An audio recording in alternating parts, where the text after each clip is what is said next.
एक बार एक 94 साल के बूढ़े व्यक्ति को मकान का किराया न देने की वजह से उसके मकान मालिक ने घर से बाहर निकाल दिया। बूढ़े व्यक्ति के पास कुछ एल्युमिनियम के बर्तन, एक फटा सा बिस्तर और कुछ एक छोटी मोटी चीजें होंगी, इसके अलावा शायद ही कोई और सामान होगा उसके हाथ में। तो अड़ोसी पड़ोसी सब लोग जानते थे, तो उन्होंने कहा कि प्लीज इसको कुछ दिन की समय की मोहलत दीजिए। बूढ़ा व्यक्ति भी हाथ जोड़कर रिक्वेस्ट कर रहा था कि मुझे कुछ दिन किराया देने की मोहलत दी जाए। मकान मालिक लोगों के अड़ोस पड़ोस के कहने से मान गया कि ठीक है, कुछ दिन की मोहलत देते हैं, आप जल्दी से किराया लौटा देना। तो वो अपना सामान लेके अंदर जाने लगा। वहीं पास से गुजर रहा एक पत्रकार ये सब नज़ारे देख रहा था। उसने कहा बाबा से जाके कि मैं आपकी कहानी अपने अखबार में छाप दूंगा कल।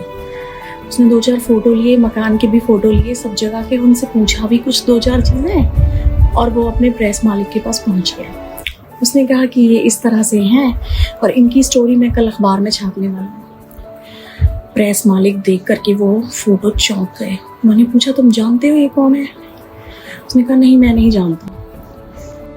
अगले दिन अखबार के पहले पन्ने पर एक बड़ी खबर छपी, कैसे भारत के पूर्व प्रधानमंत्री गुलजारी लाल नंदा दयनीय जीवन जी रहे हैं। उसमें खबर में आगे बताया गया था कि कैसे वो किराया न देने के कारण मकान से घर से।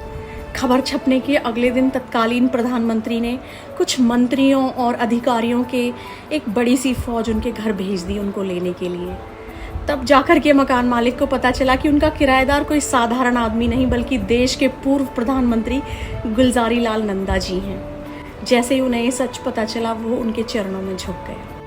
अधिकारियों और वीआईपीओं के कहने पर उन्होंने उनसे अनुरोध किया कि सरकारी आवास और अन्य सुविधाओं को वो स्वीकार कर लें, लेकिन नंदा जी ने उनको अस्वीकार कर दिया और कहा कि बुढ़ापे में मुझे इन सब चीज़ों की ज़रूरत नहीं है। और अंतिम सांस तक एक सच्चे स्वतंत्रता सेनानी की तरह जिए।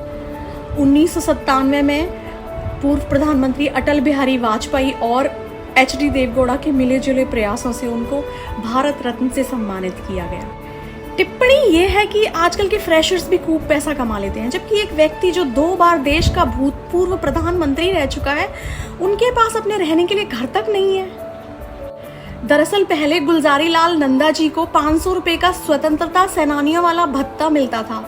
उन्होंने इसको यह कहकर अस्वीकार कर दिया कि उन्होंने स्वतंत्रता की लड़ाई इस भत्ते के लिए नहीं लड़ी, पर बाद में उनके कुछ मित्रों के कहने पर उन्होंने इसे स्वीकार किया, क्योंकि उनके पास जीवन यापन करने का और कोई साधन नहीं था। 4 जुलाई को उनकी 26वीं पुण्यतिथि थी, पर शायद ही किसी व्यक्ति को स्मरण रहा। स्वाभिमान की ऐसी कहानी मैंने पहली बार पढ़ी। मेरा दिल भर आया कि इंसान के अंदर इतना कितना स्वाभिमान होता है। होना